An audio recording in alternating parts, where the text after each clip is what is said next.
Hi, my name is Katie Ziskind. I own Wisdom Within Counseling in Niantic, Connecticut, and I'm also a yoga teacher. I wanted to offer you 5 tips for improving communication, trust, and closeness in your intimate relationship. Tip number 1, it's not to criticize. It might feel easy if you're angry or frustrated to point the finger or to blame someone else. Whenever you point the finger and say, oh, you did that, you actually have 3 fingers pointing back at yourself. So remember, not to criticize. Use I statements like this. I noticed your mood changed when you stayed up late, when you worked too much, or when you drink too much alcohol. So you're sharing, I noticed. You're not saying you get angry when you drink too much. That's going to start a confrontational fight. I notice your mood changes when this happens. You're giving feedback in a positive way. Or I feel unheard, or I feel angry. But you're doing it from a calm place. So even though you're sharing, you have a feeling of anger, you're not doing it saying, oh, I feel so angry. You're saying, I wanted to bring something to your attention. I wanted to share with you that I felt this feeling, and I wondered if we could talk about it. That's a very positive way to talk about your feelings. Tip number 2, use active listening. If you and your partner can make eye contact, that is a great way to show that you're present and focus on what they're saying. When you give presence, your partner will probably be present for you back. You have to give what you're going to get. Also, be genuine, be honest. If you want to have an honest relationship, you have to make sure that you're honest in what you do and your intentions. Also, intimacy is something that we talk a lot about in couples therapy. And if you can laugh together, you can pray together, you can cry together. Those are really important aspects for building intimacy. In a long-term relationship, you'll have elements where you laugh together, and those are great moments or memories, whether you're looking at your pets or your children or just see a funny joke together and you have that shared experience. But you'll also have moments where you cry together, where you have this empathetic bond, where you're both feeling each other's pain and sorrow, and that provides a very healing, meaningful relationship as well. So if your partner is crying, one of the best things you can do is offer them some nurturing support. If you're afraid of crying or your own emotions, it can make it very challenging for your partner to develop a closer, intimate relationship with you. So counseling can be really helpful for couples who are struggling with getting closer and more intimate.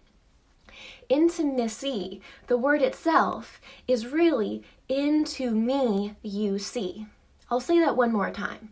So the word intimacy, this idea of building trust and connection and in these relationships, is really into me, you see. So in order to be building intimacy, you have to be vulnerable. You have to share about those painful moments of your life or moments you've overcome or, situations that about your childhood, funny memories. So you have to be vulnerable so you can allow that person to see into your heart for true intimacy. Tip number 3 is often in your childhood you may have had different themes like keep the peace, or that you were told to hold it in, or felt like you had to be perfect and not speak up or complain. Maybe as a child you were ridiculed or punished for complaining, so you learned to keep the peace. Now this is a negative cycle of walking on eggshells, and if this behavior is continued, you may end up attracting a narcissistic partner. So learning skills to speak up, calmly share your feelings, and confidently be able to speak up with your partner and have them receive you well, those skills are so essential for lifelong relationship health. Now, if you feel like you're in a relationship with someone who has narcissistic tendencies or kind of has gaslighting or verbal abuse, counseling can be absolutely amazing. And I love working with women who have been in relationships with narcissists and are trying to get clear on what was right, what was wrong, and create healthier relationships. Tip number 4 is to seek to understand. If you're in a relationship and you are talking or arguing, make sure that you can understand what your partner is experiencing.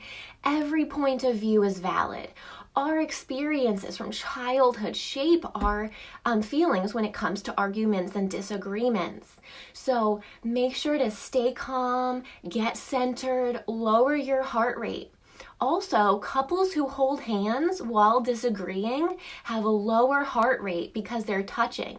So if you are disagreeing with your partner, see if you can hold their hand or put your hand on their shoulder and build that intimacy. So a simple holding your partner's hand if you're having a difficult conversation can make a big difference in terms of staying calm. It helps to really build that intimacy. Also, you want to be able to share what's going on for you. So your partner can't read your mind. They don't know what it was like when you were 7 years old and if that's playing into why you're getting angry now. So help your partner understand what you've been through and how that plays into who you are today, so that you can be more authentic. So you could say, this is triggering me because when I was 7, I went through this. And that's why I'm afraid now. And so it gives your partner understanding. And this practice is not about your partner necessarily saying the right thing yet. That's later on in couples therapy. Right now, this is just about you feeling confident, being able to speak up, understanding the feelings you're having. Maybe you're having multiple feelings at the same time. So in relationships, often people will have anxiety, anger, jealousy, frustration, and all from this core feeling of trying to feel loved.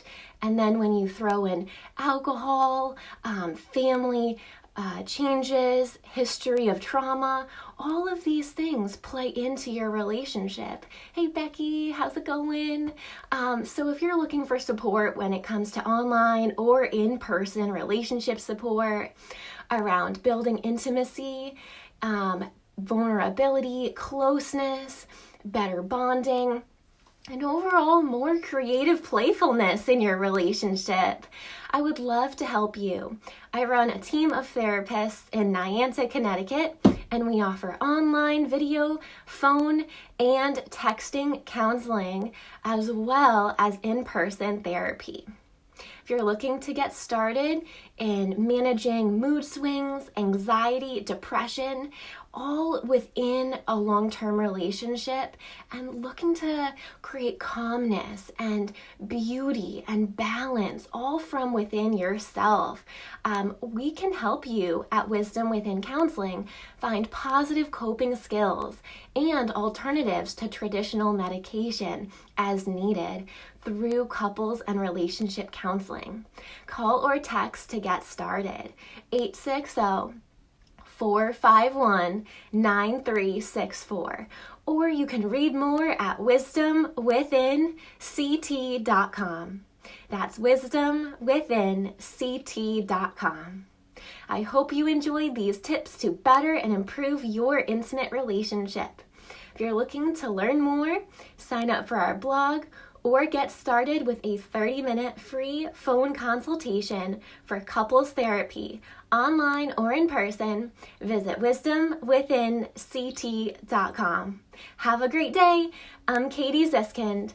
I'm a licensed marriage and family therapist, and I'm a yoga teacher in Southeastern Connecticut.